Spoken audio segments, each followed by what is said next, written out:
Hey, what's up everybody? It's that guy DSGuyJ here. Today I'm going to show you how to do a very simple mod for your new 3DS XL. I'm going to put the Thinkpad X1 nub on there, just 2 screws. Take out the battery. That one looks pretty bloated, so this one's going to need a new battery for sure. Remove the micro SD card. Now there's going to be a couple of little screws here, and they're smaller than the screws on the outside, so you're going to need a smaller screwdriver. I like to use a box to collect all of my screws, so that's what I'm doing right here. Now this is all sped up. I am not the Flash. I do not actually take them down this quickly, and neither should you. You should actually take your time. Now there's 2 more screws underneath these 2 little nubs. You can remove them using your fingers or a box cutter, but if you're using a box cutter, be very careful not to damage the system. Now there's 2 ribbon cables here, so when you open it up, make sure to flip it around so you get the long part right there, so you can easily access these ribbon cables. Don't want to damage them. That's where your L and R buttons are. I think probably the cameras. I'm not quite sure. I've never really torn one of these down. I'm going to want to take these 3 screws off right here where the C-stick nub is. Then you're going to want to lift it up using your fingers or a plastic tab, whatever you want to use. Take off that old C-stick, and we're going to want to replace those 3 screws.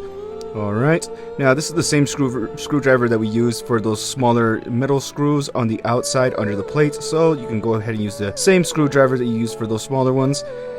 Be very careful not to strip them. They are very delicate. And now we're going to reverse the process. We're going to put these back where they are. Now you can see I have a little bit of trouble putting this one back in. You're going to be very careful not to damage these pins. They are extremely small, so any amount of pressure in the wrong place can ruin them, so be very careful and don't do what I did here.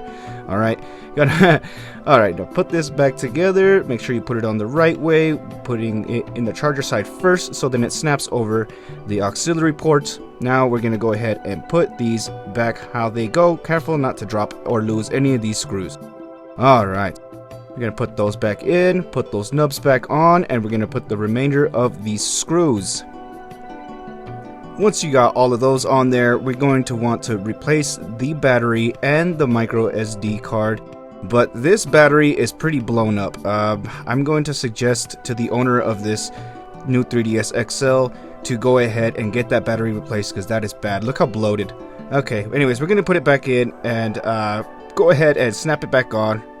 Tighten these 2 screws. Those 2 screws don't come out, so if they don't come out when you're taking it apart, don't worry and don't force them.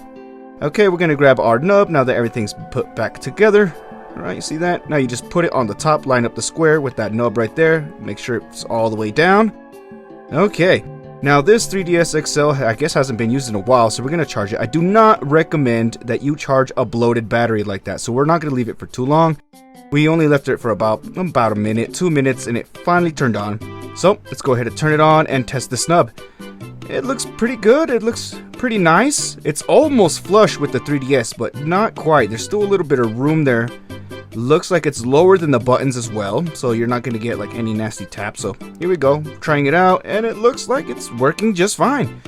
Alright, well, you see there we had the C-stick working, and it was pretty easy, pretty simple. Here's a look from the side in case anybody was wondering how flush it looked or if it was pushing up against the screen. It does not. You can see here there's no indent from the nub on the screen or anywhere on the 3DS, so it's not touching the top part at all. It looks nice, it feels beautiful, it's very responsive. Alright, well there's the Thinkpad X1 mod for the new Nintendo 3DS XL. This one, I don't know if it'll work for the 2DS XL, but we'll see you on the next one. Bye! Hey DS, guys, Shay, you want more Mario Kart 7? Just keep it real, man.